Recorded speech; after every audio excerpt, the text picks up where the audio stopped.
በዚህ ሰዓት በአውሮፓና እንዲሁም ደግሞ በመላው ዓለም ከሚገኙ እጅግ በጣም ጥቂት ከሚባሉ ውጤታማ ቡድኖች መካከል አንዱ አርሰናል ነው። በተደጋጋሚ ጊዜ ክለቡ ጨዋታዎችን እያሸነፈ ነው። በሊጉ የደረጃ ሰንጠረዥ አናት ላይ ተቀምጧል። ከዚህ ባለፈ በስኳድ ዴብዝ፣ በመከላከል አቅም እንዲሁም ደግሞ በአጠቃላይ በቡድን መዋቅር አርሰናል የተዋጣለት ቡድን ሆኖ ግስጋሴውን አስቀጥሏል። አሁን ጊዜው የኢንተርናሽናል ብሬክ ወቅት ነው።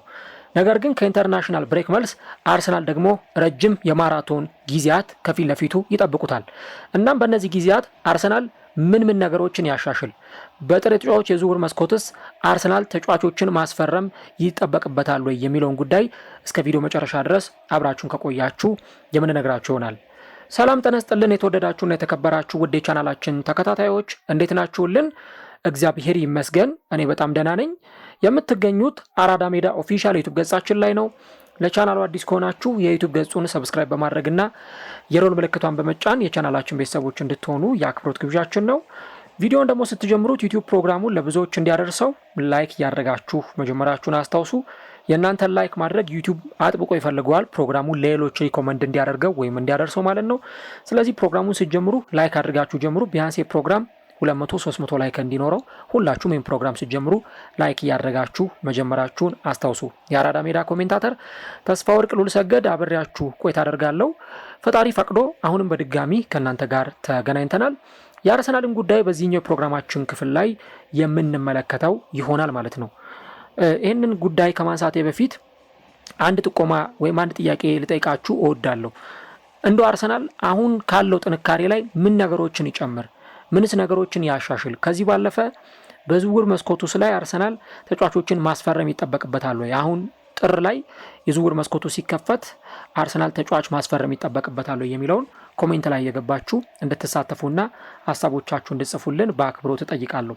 እንግዲህ ይህ ሲዝን ለአርሰናሎች እጅግ በጣም ወሳኝ የሚባለውና ምናልባትም ደግሞ ለአመታት የደከሙበትን ለአመታት የለፉበትን እና ደግሞ ብዙ የጓጉለትንና የጠበቁትን ስኬት የሚያገኙበት ለአመታት የዘሩትን ዘር ፍሬውን የሚያጭዱበት ጊዜ እንደሆነ ደጋፊዎቹም ክለቡም ተጫዋቾቹም በአጠቃላይ በክለቡ ዙሪያ ያሉ ሰዎች ሁሉ የሚያምኑትና የሚጠብቁት አንዱ ነገር ነው።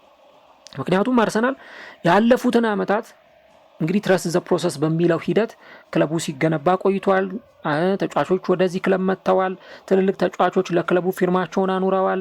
አርሰናል ከአመት ወደ አመት በጣም በሚገርም ሁኔታ እየተሻሻለ የመጣ ቡድን ነው። አሁን ከዚህ በኋላ የሚቀረው ዋንጫ ማሸነፍና ዋንጫ ማሸነፍ ብቻ ነው። አርሰናል ጥሩ ቡድን ነው። አዎ ጥሩ ቡድን ነው። አርሰናል ምናልባትም በሊጉ በአውሮፓም ካሉ ቡድኖች ለተለያዩ ዋንጫዎች ለቻምፒየንስ ሊግ፣ ለፕሪሚየር ሊግ ቀዳሚው ተገማች ቡድን ነው። አዎ ተገማቹ ቡድን ነው።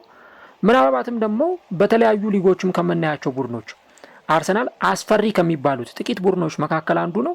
ይሄ ምንም የሚያጠያይቅ አይደለም። እነዚህ ሁሉ ነገሮች አርሰናል የሚያሟላ ነው። ጥሩ አሰልጣኝ አለው። ጥሩ የኮቺንግ ስታፎች አሉት። የሚገርሙ ባለሙያዎች አርሰናል ላይ ይገኛሉ። ምርጥ ተጫዋቾች በእያንዳንዱ ዲፓርትመንት ላይ ሁለትና ከዛ በላይ አሪፍ ተጫዋቾች አርሰናል አሉት። ምንም አርሰናል አሁን ይቀረው የሚባል አይነት ቡድን አይደለም። አሁን ከዚህ በኋላ አርሰናል ዋንጫ አሸንፎ ከ21 ዓመታት በኋላ የእንግሊዝ ፕሪሚየር ሊግን ዋንጫ ማሳካት፣ በታሪኩ ለመጀመሪያ ጊዜ የአውሮፓ ቻምፒየንስ ሊግ ዋንጫን ማሸነፍ፣ እነዚህ ነገሮች ነው የአርሰናል ደጋፊዎች አሁን አጥብቀው የሚፈልጉት። ትልቁ ነጥብ አሁን ይሄ ነው እና አርሰናል በየአመቱ እየደረሰ የሚመለስ ቡድን ስለሆነ ይደርሳል። ከዛ ልክ ሊያገኘው ሲል እንደገና ያ ነገር ያመልጠዋል፣ ይጨብጣል፣ ሳያገኝ ይመለሳል። 2022-23 የውድድር ዘመን ላይ ሁለተኛውን ውስጥ ጨርስ ለረጅም ጊዜ ፕሪሚየር ሊጉን እየመራ ነበር። 2023-24 የውድድር ዘመን በተለይ በሁለተኛው የውድድር ዘመን በአስቶን ቪላ ከመሸነፉ በስተቀር ፐርፌክት የውድድር ዘመንን አሳልፏል። ነገር ግን እዛ ሲዝን ላይ በሁለት ነጥቦች ተበልጦ በማንቸስተር ሲቲ ዋንጫውን ተቀምጧል። በቻምፒየንስ ሊጉ ደግሞ የዛኑ አመት ሩብ ፍጻሜ ደርሶ ነው የቻምፒየንስ ሊግ ጉዞ የተገታው። የዛን የውድድር አመት ላይ ባየር ሚዩኒክ ነበር አርሰናልን ከቻምፒየንስ ሊግ ያስወጣው። በባለፈው አመት አርሰናል ለ3 ዋንጫዎች በተለይም ሲጠበቅ ነበር። ያው ከኤፍኤ ካፕ እንኳን ብዙም ርቀት አልተጓዘም። በዩናይትድ ተሸንፎ ከውድድሩ ወጥቷል። ነገር ግን በካራቦ ካፕ እስከ ግማሽ ፍጻሜ ደርሶ ነበር። በኒውካስል ተሸንፎ ከውድድሩ ተሰናበተ እንጂ በቻምፒየንስ ሊግም እስከ ግማሽ ፍጻሜ ደርሶ እንደነ ሪያል ማድሪድ ያሉ ትልልቅ ቡድኖችንም ሳይቀር አሸንፎ በፒኤስጂ ተሸንፎ ነው የቻምፒየንስ ሊግ ጉዞ የተገታው። በፕሪሚየር ሊጉም ሁለተኛ ደረጃን ይዞ ነበር የጨረሰው። አሁን ይሄ ሁሉ ቁጭት ይሄ ሁሉ ነገር ተደራርቦ አሁን ወደ አንድ ከፍ ወዳለ ዋንጫን የማሸነፍ አምቢሽን ዋንጫን የማሸነፍ የድል ረሃብ ውስጥ አርሰናሎችን ከቷቸዋል እና የዘንድሮ ውድድር ዓመት ምናልባትም ከሌሎቹ በጣም የተለየ ነው እየተባለ የሚገኘው አርሰናል ለስኬት በጣም በተራቡ ተጫዋቾች ይህንን የዋንጫ ጥያቄውን ለመመለስ አርቴታ እንግዲህ ስንት ዓመት ከ5 ዓመት በላይ በአርሰናል ቆይቷል። በርካታ ጨዋታዎችን በአርሰናል አሰልጣኝነት አድርጓል። ነገር ግን ያሸነፈው ኤፍኤ ካፕና ካራቦ ካፕን ብቻ ነው። ኢቨን ኤፍኤ ካፕንም ሲያሸንፍ ገና ቡድኑ ተሰርቶ አላለቀም። እንዳሁኑ ሶሊድ የሆነ ጠንካራ ቡድን አልነበረም። በወቅቱ አቬሬጅ በሚባሉ ተጫዋቾች ነው አርሰናል ያንን የኤፍኤ ካፕ ዋንጫ ያሸነፈው። እድሜያቸው የገፉ ተጫዋቾች እነ ዴቪድ ሉዊዝ፣ እነ ፒየር-ኤመሪክ ኦባሜያንግ፣ እነ ላካዜት፣ እነ ሞሐመድ ኤልኒኒ እነዚህን ተጫዋቾች ይዞ ነው እንግዲህ አርሰናል ያንን ዋንጫ ያነሳው። ስለዚህ አሁን እንግዲህ ያንን የኤፍኤ ካፕ ዋንጫ እነዚህን ተጫዋቾች ይዞ ካሸነፈ አሁን የያዛቸውን ትልልቅ ተጫዋቾች ደግሞ ይዞ ይህንን ነገር ማሳካት የለበትም ወይ ደግሞ ይህንን ውጤታማነት ማምጣት የለበትም ወይ የሚሉ ጥያቄዎችን የሚያስነሳው እንዲህ ባለው ምክንያት ነው። ዘንድሮ አሁን አርሰናል በዚህ መንገድ የውድድር ዘመኑን በጥሩ ግስጋሴ እየቀጠለ ነው። ግን ከዚህ በኋላ ነው ሌላኛው ከባዱ ጊዜ፣ ምናልባትም የሲዝኑ ወሳኝ የሆነው ክፍለ ጊዜ የሚጀምረው ከአንድ ሳምንት በኋላ ነው። ልክ የዛሬ ሳምንት የኢንተርናሽናል ብሬክ አልቆ የሊግ ጨዋታዎች ይመለሳሉ።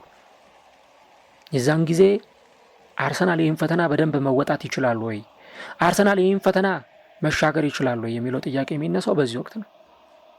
አሁን አርሰናል በበቂ ሁኔታ ጠንካራ ጎኖች አሉት። እነዚህን ጠንካራ ጎኖቹን እንዴት ያሻሽላቸዋል ወይም እንዴት የበለጠ ያጠነክራቸዋል?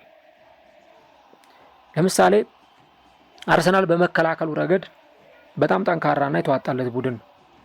እንግዲህ ከ2023-24 ውድድር ዘመን ጀምሮ ከዛ አምናም እንዳያችሁት ዘንድሮ በተለይ ደግሞ ዘንድሮ አርሰናል ላይ ጎል ማስቆጠር አይደለም አርሰናል ላይ ኢላማውን የጠበቀ ሙከራ እንኳን ማድረግ ለክለቦች በጣም ከባድ ሆኗል። ባለፈው ሰንደርላንዶች የዛሬ ሳምንት እንደዛ ሲደነቁና ብዙ አድናቆት ሲጎርፍላቸው የነበረው አርሰናል ላይ 8 ተከታታይ ጨዋታ ጎል ያልተቆጠረበትን ክለብ 2 ጎሎችን ያውም ማስቆጠራቸው ነው እንዲደነቁ ሲያደርጋቸው የነበረው። አርሰናል አሁን ይህን ነገር ያስቀጥላል ወይ? የመከላከሉን ጥንካሬ አመቱን ሙሉ ያስቀጥላል ወይ? ብዙ ጥያቄዎች ይነሳሉ። በተለይ ደግሞ የሆኑ ተንታኞች የቀድሞ ተጫዋቾች የሚያነሷቸው ነጥቦች አሉ። አንዳንዶቹ አርሰናል የ2004-5ቱን የቼልሲን ሪከርድ 15 ጎል ብቻ የተቆጠረበትን ሪከርድ ይሰብራል፣ ለማየት ያብቃችሁ እያሉ ይናገራሉ። ሌሎቹ ደግሞ አይ በፍጹም አርሰናል ይህን ሪከርድ አይሰብረውም፣ ምክንያቱም ከባድ ነው፣ ገና ሲዝኑ ረጅም ነው የሚሉ ነጥቦችን ሲያነሱ እናያለን። ፒተር ቼክ ይህን ሀሳብ ካነሱ ሰዎች መካከል አንዱ ነው። የቀድሞ የቼልሲና የአርሰናል ግብ ጠባቂ። አርሰናል ጥሩ የመከላከል መዋቅር አለው፣ አርሰናል ጥሩ ተከላካዮች አሉት፣ ቡድኑ በጣም ጠንካራ ነው። ነገር ግን ምናልባትም ያንን ሪከርድ ለመስበር አስቸጋሪ ሊሆን ይችላል የሚል ነጥብ ነበር ያነሳው። በእርግጥ የሆኑ ሪከርድ ያስመዘገቡ ክለቦች ወይም ተጫዋቾች ሪከርዳቸው እንዲሰበር ወይም ደግሞ ሪከርዳቸው እንዲሻሻል አይፈልጉም። በቃ ለረጅም ጊዜ እድሜ ልክ የእነሱ ስም እየተጠራ ቢነሳ ይመርጣሉ፣ ይወዳሉ። ምናልባትም የቀድሞ ሌጀንዶችም ይሰበራልም አይሰበርምም ቢሉም ከሆነ ነገር ተነስተው ከራሳቸው ውስጥ የፍላጎት አንጻር እነዚህ አይነት ነገሮችን ሊናገሩ ይችላሉ። ግን አርሰናል አሁን ያለበት ቁመና ያንን ሪከርድ የሚያሻሽልና የሚሰብር አይነት እንደሆነ አዝማሚያውን ማየት ይቻላል።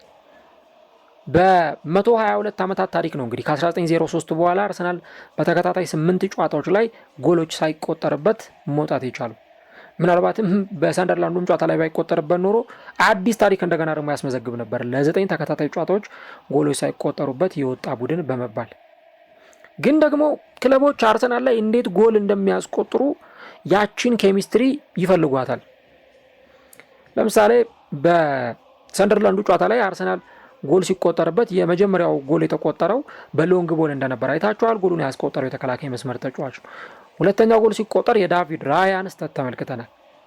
ስለዚህ ምናልባት እንዲህ አይነት ነገሮችን እንዲህ አይነት ክፍተቶችን ተጠቅመው ጎሎችን ለማስቆጠር ሊሞክሩ ይችላሉ። ፔፕ ጓርዲዮላም አርሰናል አንድ ቀን ጎል ይቆጠርበታል ብሎ ነበር። እሱን ከተናገረ ከጥቂት ቀናት በኋላ ነው አርሰናል በዛ ጨዋታ ላይም ጎል የተቆጠረበት። ግን አርቴታ ደግሞ ለተጫዋቾቹ ወሳኝ የሆነ መልእክት አስተላልፏል። ከእንደገና እንጀምራለን ብሏል። አሁንም ጎል የማይቆጠርብንን ሁኔታ፣ አሁንም አሸናፊነታችንን ከእንደገና እንጀምራለን፣ በቃ ከስክራች እንቀጥላለን ብሎ ነው የተናገረው። የተጫዋቾቹን ሜንታሊቲ የተጫዋቾቹን ስነ ልቦና ከፍ ለማድረግ አሁንም እንደገና እንደሚቀጥሉ፣ አሁንም ወደፊት ከዜሮ ደግሞ ጀምሮ እንደሚቀጥሉ አርቴታ ተናግሯል። አርሰናል በዛ ጨዋታ ላይ አቻ ወጣ። ስለዚህ ወይ ጎሎች ተቆጠሩበት አርሰናልን በፍጹም የሚያደበዝዝ ወይ ደግሞ አርሰናልን በሆነ ነገር እንዲፈዝ የሚያደርገው አይደለም። አሁንም አርሰናል መቀጠሉን ወደ ውጤት መገስገሱን አያቋርጥም የሚል ነገር ነው በአርቴታ በኩል የተነገረው። ስለዚህ ይሄ የመከላከል መዋቅር አሁንም በጥንካሬው ሊቀጥል ይገባል። በተለይ አርሰናል እስከ ሲዝኑ መጨረሻ ድረስ በዚሁ ግስጋሴ ቀጥሎ ቻምፒየንስ ሊግ ላይ፣ ፕሪሚየር ሊግ ላይ፣ ሌሎች መድረኮች ላይ ዋንጫ ለማምጣት እስካሰበ ድረስ አሁንም ከመከላከል ጥንካሬው ዝንፍ ሊል አይገባውም። ምናልባት ጫና የሚያሳድሩ ነገሮች ሊኖሩ ይችላሉ። አሁን ፔፕ አርፎ አይቀመጥም ከዚህ በኋላ እውነቱን ለመናገር በቃ የአርሰናል ተጫዋቾች ላይ ጫና የሚያሳድር የአርሰናል አሰልጣኝ ላይ ጫና የሚያሳድር ነገሮችን ሊናገሩ ይችላሉ። ካስታወሳችሁ በ2022-23 የውድድር ዘመንም ተመሳሳዩን ነገር ነው ያደረገው። አርሰናል 200 ምናምን ቀን ፕሪሚየር ሊጉን እየመራ ነበር። ለስንት ወር ማለት ነው እንግዲህ፣ በጣም ለረጅም ወር አርሰናል ይመራ ነበር ሊጉን። ከዛ በኋላ ይህ ሰው ምን ይላል? ታያላችሁ አርሰናል ከደረጃ ሰንጠረዡ ይወርዳል፣ ታያላችሁ አርሰናል መንሸራተት ይጀምራል እያለ ነበር። ጫናው በጣም ከባድ ነው። እንግዲህ ፔፕ ልምድ ያለው አሰልጣኝ ነው። ከ8 ዓመት በስድስቱ የፕሪሚየር ሊግ ዋንጫ ማሸነፍ የቻለ 4 ዓመት በማንንም ጣልቃ ሳያስገባ በተከታታይ የእንግሊዝ ፕሪሚየር ሊግን ያነሳ እንዲህ አይነት አሰልጣኝ ነው። 1000 ጨዋታዎችን በአሰልጣኝነት ያደረገ አሰልጣኝ ነው እና ጫና እንደሚፈጥሩ መጠበቅ አለባችሁ። አርቴታ ላይ ተጫዋቾቹ ላይ የሆነ ነገር ሊፈጥሩ ይችላሉ።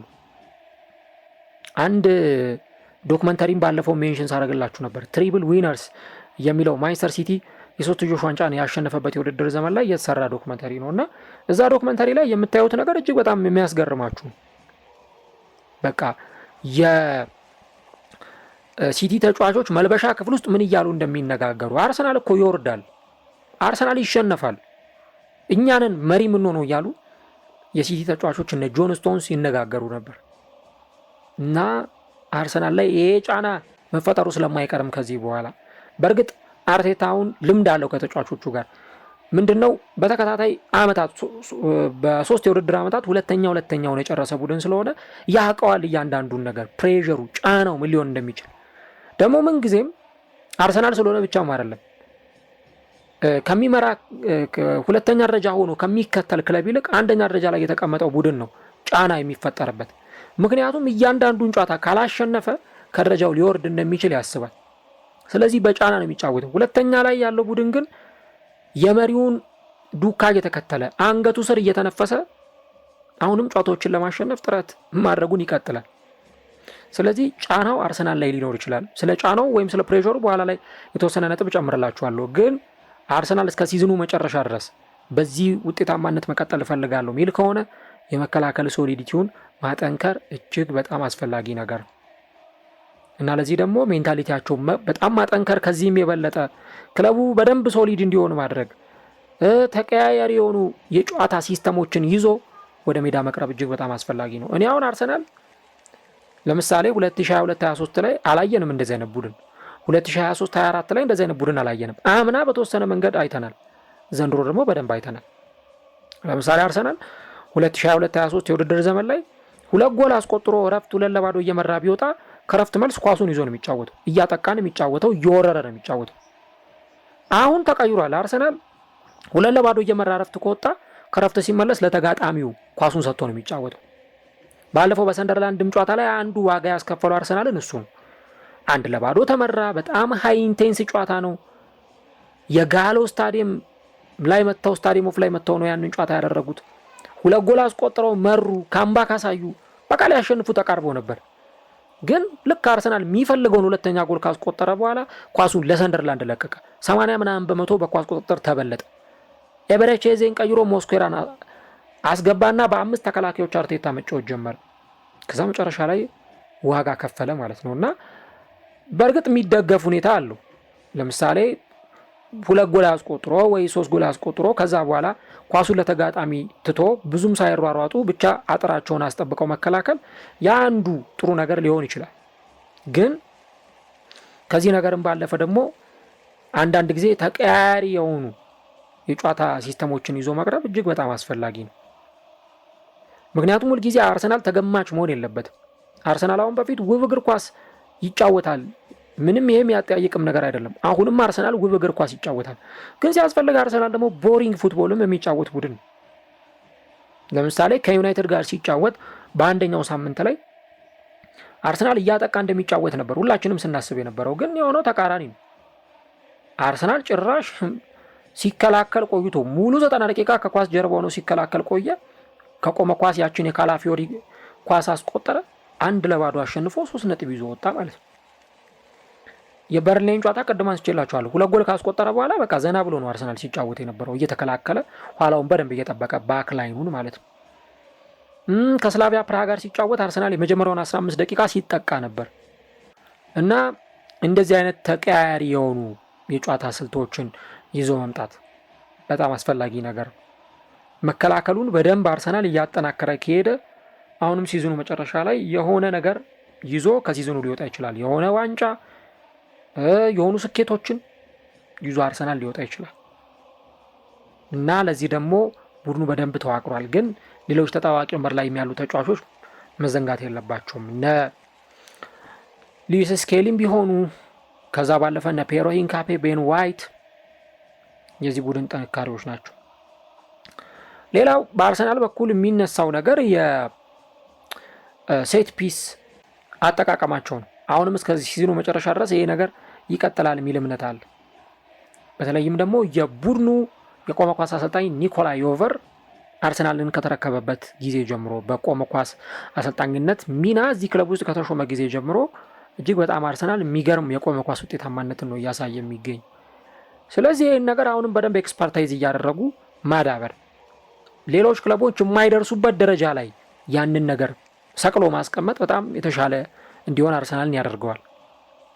ምክንያቱም አርሰናል ጎል በፈለገባቸው ጨዋታዎች ሁሉ ሴት ፒሶችን እየተጠቀመ የሚፈልገውን 3 ነጥብ እየያዘ ሲወጣ ተመልክተናል። ያ ነገር እንዲቀጥል አሁንም እንደዚህ ነገሮች ማድረግ መከወንና መተግበር ለአርሰናል እጅግ በጣም አስፈላጊ ነው እና ሁኔታዎቹ ከዚህ ከቆመ ኳስ ጋር ብቻ የሚያያዙ አይደሉም። የቆመ ኳስን መከላከልም የቆመ ኳስን ማጥቃትም ለአርሰናል አንዱ መገለጫው ሆኖ እየቀጠለ ነው የሚገኘው። ግን ሌሎቹ ደግሞ ያሉ የቆመ ኳስን ተጠቅመው አርሰናልን ሊያጠቁ የሚችሉ የቆመ ኳስን ተጠቅመው አርሰናልን ለማሸነፍ ጥረት የሚያደርጉ ቡድኖች አሉ። ለነዛም ደግሞ አርሰናል ቦታ ሳይሰጥ ያ ነገር በደንብ ማስቀጠል ይጠበቅበታል። ምክንያቱም ጥቃቅን ክፍተቶች ናቸው ውጤት የሚያመጡትም ውጤት የሚያሳጡትም ጥቃቅን ነገሮች ናቸው ደግሞ ያንን ክለብም አሸናፊ የሚያደርጉት። ስለዚህ ይህን ነገር ሞስትሊ በደንብ መተግበር ለአርሰናል በጣም ውጤታማ የሚያደርገው ነገር ነው ሲዝኑ ላይ። ከዚህ ባለፈ የስኳድ ዴብዝ አለ። ያው የተጫዋቾች ጉዳት በተደጋጋሚ ጊዜ የሚነሳ ነገር ነው። ለምሳሌ ዘንድሮ በጣም ብዙ ተጫዋቾች ተጎድተዋል። ፊት መስመር ላይ በተለይ ተመልሰው ይመጣሉ። ግን አሁንም ቢሆን ስኳድ ዴብዛቸው ደግሞ በደንብ መጠናከር መቻል አለበት። አሁን አንድ የሚነሳው ጥያቄ አርሰናል ጥር ወር ላይ ተጫዋች ያስፈርማል ወይ ነው። እናንተም ኮሜንት ላይ ሀሳቦቻችሁ ልጽፉልኝ ትችላላችሁ። አርሰናል ጥር ወር ላይ በዝውውር መስኮቱ መከፈቻ ጊዜ ተጫዋቾችን ያስፈርማሉ። ለምሳሌ ተከላካይ ያስፈርማሉ፣ አማካይ ሊያስፈርም ይችላሉ፣ አጥቂ ሊያስፈርም ይችላሉ። እንደዚህ አይነት ነጥቦች ሊነሱ ይችላሉ። እኔ የሆነ አርሰናል ተጫዋች ሊያስፈርም ይችላል። ያው ትላንትናም በነበረኝ ፕሮግራም ላይ ይመስለኛል እንዳነሳሁት ሁኔታው በጣም አስቸጋሪ ነው። ለምን ክለቦች ሚድ ሲዝን ላይ ተጫዋቾቻቸውን አይለቁም። ሚድ ሲዝን ላይ ተጫዋቾቻቸውን ወደ ሌሎች ክለቦች መሸኘት አይፈልጉም። ስለዚህ በጋው የዝውውር መስኮት ምናልባት በጣም ተቸግረው በቃ እንደው ተጫዋች ለማስፈረም አንገብጋቢ ሁኔታ ላይ ነን ለሚሉ ክለቦች ካልሆነ በስተቀረ በተለይ እንደ አርሰናል ለተረጋጋ ክለብ ረጋ ብሎ ተጫዋቾችን ለመፈለግ ትንሽ በጣም አስቸጋሪ ይመስለኛል። ግን ደግሞ ከሰሞኑን የሚያደርጓቸው እንቅስቃሴዎች የሚያሳዩት አርሰናል አሁንም ተጫዋቾችን ሊያስፈርም እንደሚችል ወደ ክለቡ ሊያመጣ እንደሚችል እንዲህ አይነቶቹን ተጫዋቾች በደንብ ፍንጭ የሰጠ ጉዳይ ነው። ምክንያቱም አዲስ መልማይ አምጥተዋል። ይሄ መልማይ ደግሞ ከዚህ ቀደም ትልልቅ ተጫዋቾችን እነ ክቫራትስኬሊያን የመሳሰሉ ተጫዋቾችን ስካውት ያደረገ ሰው ነው። እና ይሄ መልማይ ደግሞ ወደ አርሰናል መጣ ማለት ያው አርሰናል አሁንም በጋው ላይም በቀጣዩ ክረምትም የሚያስፈርማቸው ተጫዋቾች እንዳሉ የሚያሳይ ነው። ምናልባት እኔ እንደኔ ሪኮመንዴሽን ከሆነ ሃይ ፕሮፋይል ያለው ተጫዋች ላይሆን ይችላል። በጣም ተለቅ ያለ እንደነ ማርቲን ዙቢሜንዲ አይነት ወይ እንደነ ቪክተር ዮኬሬስ አይነት ትልቅ ስም ይዞ የሚመጣም ተጫዋች ላይሆን ይችላል። ግን መካከለኛ ደረጃ ላይ ያለም ቢሆን ቢያንስ የ21 ዓመት ወይ የ20 ዓመትም ወጣት ተጫዋችም ቢሆን አርሰናል ቢያስፈርም ስኳሩን በጣም ይጠቅምለታል። ለአርሰናል የሚሰጠው ሚና ቀላል የሚባል አይሆንም። ስለዚህ ምናልባትም ደግሞ ይህን ስኳድ አሁን ያለውን ስኳድ ዴብዝም ለማጠናከር ምክንያቱም የሆነ ተጫዋች ምን ሰዓት ላይ ሊጎዳ እንደሚችል አይታወቅም። ምን ሰዓት ላይ ልታጡት እንደምችሉ አይታወቅም። አሁን እኮ አርሰናል ሲዝኑ ሲጀመር ወረቀቱን ዘርግተን ስናይ በቃ ማጥቃት መስመሩ ላይ ያለው አማራጭ የሚገርም ነው እያልን ስናወራ ነበር። በግራ በኩል ማርቲኔሊ ያለ፣ ትሮሳርድ አለ፣ ማዱዌኬ ያለ፣ በቀኝ በኩል ሳካና ማዱዌኬ ያሉ፣ ከፊት ሃቨርትዝ፣ ጋብሪኤል፣ ቪክተር ዮኬሬስ አይነት ተጫዋቾች አሉ ስንል ነበር። አሁን እኮ ያሉም አብዛኞቹ ተጫዋቾች የምናነሳቸው እኮ አሉ አይደለ? ለምሳሌ ከግራ መስመር ላይ ትሮሳርድ ብቻ ነው የቀረው። ማርቲኔሊ ተጎድቷል። በዛኛውም ሳይድ ብታዩት ማዱዌኬ ጉዳት ላይ ነው የሚገኘው። ሃቨርትዝ ተጎድቷል። ዮኬሬስ ተጎድቷል። እና የሆነ ሰዓት ላይ ሳታስቡት ስኳድ ዴብዛችሁን የሚያደበዝዙ በርካታ ጉዳቶች ሊያጋጥሙና ሲዝኑን ሊያበላሹ ይችላሉ። ስለዚህ ምናልባት የዝውውር መስኮቱ ሲከፈት እንደው ክለቦችን በግብታዊነት ወይ በስሜታዊነት በችኮላ ውሳኔዎችን ባይወስኑም ነገር ግን እዚህ ቦታ ላይ የሆነ ክፍተት አለብን፣ ስለዚህ የሆነ ቦታ ላይ ደግሞ ማጠንከር የምንፈልገው ነገር ካለ አሁን አርሰናል ክፍተት አለበት የሚባልበት ቦታ የለም። ሆነን ለመናገር ከግብ ጠባቂ እስከ አጥቂ ድረስ የተሟላ ቡድን ነው። ቤንቹንም ብታዩት ቋሚ 11ዶቹንም ብታዩት ግን ምን የሚባል ነገር አለ? የሆነን ጥንካሬ የበለጠ ማጠንከር፣ በደንብ ጥንክር እንዲል ማድረግ፣ ሶሊድ እንዲሆን ማድረግ፣ አማራጮችን በደንብ መሰብሰብ። አርሰናል እኮ ስንት ተከላካዮች አሉት? 7 ወይም 8 ተከላካዮች አሉት። እዛ ላይ አሁንም ተጫዋቾችን ሊጨምር ይችላል ወይ የሆኑ ነገሮችን ሊያደርግ ይችላል። ግን ደግሞ ከማጥቃቱ ጋር አሁንም አዲሽናል የሆኑ ፊርማዎችን የሚያደርግበት እድል ይኖራል። በእርግጥ እስካሁን ድረስ ያን ያህል የምንሰማቸው ጎሲፖች ወይም ጭምጭምታዎች የሉ። ምናልባት አሁን ትላንትና አርሰናል ከሴሜኖ ጋር ተያይዞ ስሙ ሲነሳ ነበር ከቦርንመዙ ተጫዋች ጋር። እሱንም የተመለከተ አንድ ፕሮግራም ሰርተናል። ይህንን ተጫዋች ሊያስፈርሙት ፉክክሩን ተቀላቅለዋል የሚሉ መረጃዎችን ስንሰማ ነበር። ከዛ ባለፈ ግን እንደው ምናልባትም እንግዲህ የዝውውር መስኮቱ እንግዲህ ሲቃረብ የምንሰማቸው ዜናዎች ካሉ ያንን አብረን እንመለከተዋለን። ግን እንደዚህ አይነት ቻንሶች ወይም እድሎች ካሉ ያንን መጠቀም በአርሰናል በኩል ተመራጭ ነገር ሊሆን እንደሚችል በርካቶች ያነሳሉ ማለት ነው። ስለዚህ በተደጋጋሚ ጊዜ የምናያቸውም ነገሮች እንግዲህ ከአርሰናል ዝውውር ጋር ክረምት ላይ አርሰናል በበቂ ሁኔታ ተጫዋቾችን አስፈርሟል። እስከ 250 ሚሊዮን ፓውንድ ድረስ ለተጫዋቾች ዝውውር ኢንቨስት አድርጎ እነዚህን ተጫዋቾች ወደ ክለቡ እንዲመጡ ማድረግ ችሏል። አሁን ምናልባትም የሆነ ተጫዋች ወይም ደግሞ የሆነን እዛ ክለብ ውስጥ እንዲመጣ የሚፈለግን ተጫዋች ወደዛ ቡድን ውስጥ ለማምጣት የሆነ አይነት ጥረት ሊያደርጉ ይችላሉ። እስቲ እንግዲህ ተጫዋች የሚያስፈርሙ ከሆነ የምንመለከት ይሆናል። መጨረሻ ላይ የሚነሳው ሁለት ነገር፣ አንደኛው ከፊዚካሊቲ እና ከኮንትሮል ጋር ተያይዞ በአርሰናል በኩል የሚነገር ነገር ነው። እንደምታውቁት እንግዲህ ሲዝኑ ረጅም ነው፣ ማራቶን ነው። በሊጉ 38 ጨዋታ፣ በቻምፒየንስ ሊጉ እንግዲህ አንድ ቡድን ምናልባትም ከ1 እስከ 8ኛ ደረጃ ይዞ አውቶማቲካሊ ማለትም ያለ ተጨማሪ ፕሌይኦፍ ማለት ነው፣ ፕሌይኦፍ ሳይገባ የአውሮፓ ቻምፒየንስ ሊግ ጨዋታ ላይ ከ1 እስከ 8ኛ ደረጃን ይዞ እነዛን ጨዋታዎቹን የሚያደርግ ከሆነ በትንሹ በቻምፒየንስ ሊግ እስከ 15 ጨዋታዎችን ድረስ ሊያደርግ ይችላል፣ እስከ ፍጻሜው ድረስ የሚጓዝ ከሆነ። እንግዲህ ይሄ በቻምፒየንስ ሊግ እና በፕሪሚየር ሊግ ጨዋታዎች ላይ ብቻ ክለቦች ያደርጉታል ተብሎ የሚጠበቀው የጨዋታ መርሃ ግብር ነው። ከዛ ካራቦ ካፕን ጨምሩበት፣ ከዛ ደግሞ እንደገና ኤፍኤ ካፕን ጨምሩበት። እንደው ቢያንስ በእነዚህ መድረኮች 3 ወይ 4 ጨዋታ እንኳን አርሰናል ቢያደርግ ከዛ ደግሞ እስከ ፍጻሜው ድረስ እንኳን ቢጓዝ 16 ፕላስ ጌሞች አርሰናል ያከናውናል። ከ60 በላይ ጨዋታዎች እንደው ዝቅ አድርገነው 55 ብለን እንያዘው። ተጫዋቾች የብሔራዊ ቡድን ጨዋታዎቻቸውን ደግሞ ሲያከናውኑ ይህ ቁጥር ከ60 ከፍ ይላል። ስለዚህ አንድ ተጫዋች ሲዝኑ በተጀመረበት ፊዚካሊቲ ልክ በፍጹም ሊቀጥል አይችልም። አሁን እነ ዴክላን ራይስን እናያለን። ከሳምንት ሳምንት እጅግ በጣም በሚያስገርም ፐርፎርማንስ ከሜዳ ሜዳ እያካለሉ ብዙ የሜዳ ክፍሎችን እየረገጡ ምናምን ሲጫወቱ ልናይ እንችላለን። እነ ቲምበር በጣም በሚያስገርም ሁኔታ ሊቀጥሉ ይችላሉ። ግን የሆነ ጊዜ ላይ ምናልባትም ድካም ይመጣል። ጉዳት ባይኖር ድካም ይመጣል። ድካም ስንል የሰውነት ብቻም አይደለም፣ አእምሮም ይዝላል። ጭንቅላት አእምሮ የሚያዘውን ነገር መተግበር ሊከብደው ይችላል። ስለዚህ በዛ ፊዚካሊቲ ልክ በዛ በነበረው የአካል ብቃት ልክ ለመቀጠል አሰልጣኙን በደንብ ሮቴት እያደረገ ተጫዋቾቹን እያፈራረቀ ሌሎች ተጫዋቾች በደንብ እድል እየሰጠ እዛ ቦታ ላይ በቂ የሆነውን ሪሶርስ እየተጠቀመ ጨዋታዎችን እንዲያደርግ ይጠበቅበታል። አለበለዚያ አንድ ቦታ ላይ ሁሉንም ተጫዋቾች የሚጠቀም ከሆነ ለክለቡ እጅግ በጣም አስቸጋሪ የሚሆንበት እድል በጣም ሰፊ ነው። ስለዚህ ይህንን ነገር ለማስተካከል አንዳንድ ተጫዋቾችን አሁን እምነት ሰጥቶ ቻምፒየንስ ሊግ ላይ ማጫወት ወይ የሆኑ ውድድሮች ላይ ማጫወት አስፈላጊ ነው። እንደ ኔታን ዋኔሪ፣ ማክስ ዳውማን የመሳሰሉ ታዳጊ ተጫዋቾችም እዚህ ቡድን ውስጥ አሉ።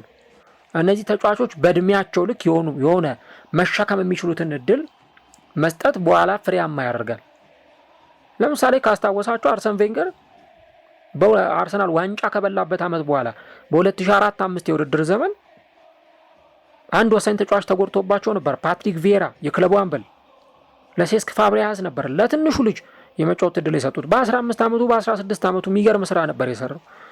ቪዬራ ከአንድ ዓመትም ከወጣ በኋላም ቢሆን ፋብሪያስ በቋሚነት እዛ ቡድን ውስጥ ይጫወት ነበር። በኋላ ከቡድን ጓደኞቹ ጋር አብሮ አርሰናልን ለቻምፒዮንስ ሊግ ፍጻሜ ማድረስ ችሏል። ስለዚህ እንደዚህ አይነት ወጣት ተጫዋቾች ብዙም የሚናቁ አይደሉም እና ለእነዚህ ተጫዋቾች በደንብ እድል መስጠት፣ ሮቴት ማድረግ ለአርቴታ ተናግሬዋለሁ። ምናልባት ለሌሎቹ እስቲ ስኳዳችንን የምናይበት ምናምን ሊሉ ይችላሉ። አርሰናል ግን ቅንጦት አይደለም። ስኳድ ሮቴት ማድረግ በቃ የግዴታ ነው። ተጫዋቾችን ከድካም በተወሰነ መንገድ ለመቆጠብ ጉልበታቸውን ለመቆጠብ ከተፈለገ በደንብ ሮቴት እያደረጉ መጫወት እጅግ በጣም የሚያስፈልግ ነገር ነው ማለት ነው።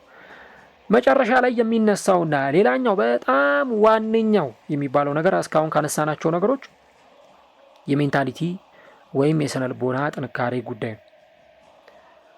አንዳንዴ ምን ይሆናል፣ ክለቦች እንደው ጥሩ አቋም እንኳን ባይኖራቸው ወይ ጥሩ ጊዜን እንኳን ባያሳልፉ ግን በሜንታሊቲ ብቻ የሰዎችን ስነ አእምሮ ሜንታሊቲያቸውን በመረዳት የጭንቅላት ጨዋታ፣ የቃላት ጦርነት፣ የቃላት ጋጋታን በመፍጠር እነዛን ክለቦች የማዳከም ስራዎችን ሲሰሩ እናያለን፣ እንመለከታለን። ለምሳሌ በፔፕ ጓርዲዮላ በኩል ለአመታት ሲደረጉ የነበሩት ነገሮች እነዚህ ናቸው። አርሰናል ሲመራ አርሰናል ይወርዳል ታያላችሁ፣ አርሰናል ይሸነፋል እያለ የማይንድ ጌም በአርሰናል ላይ ለመጫወት ይሞክራል።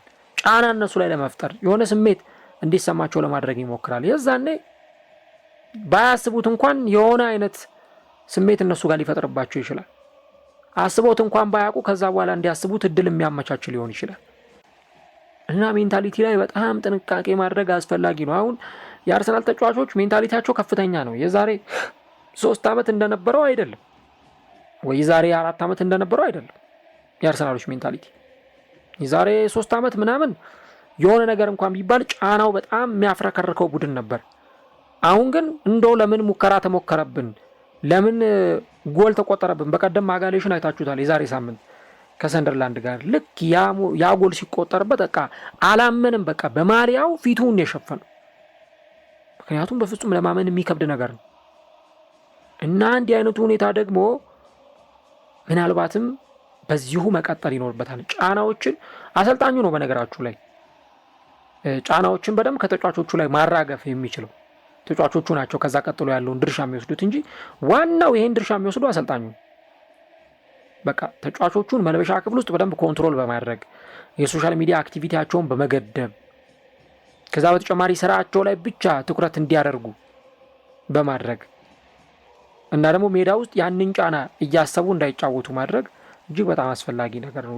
ያንን እንግዲህ እስከዛሬ ድረስ ከዚህ በፊት ከነበረው ክፍተታቸው ከዚህ በፊት ከነበረው ስህተታቸው ተምረውበታል ተብሎ የሚታሰበው ነገር እሱ ነው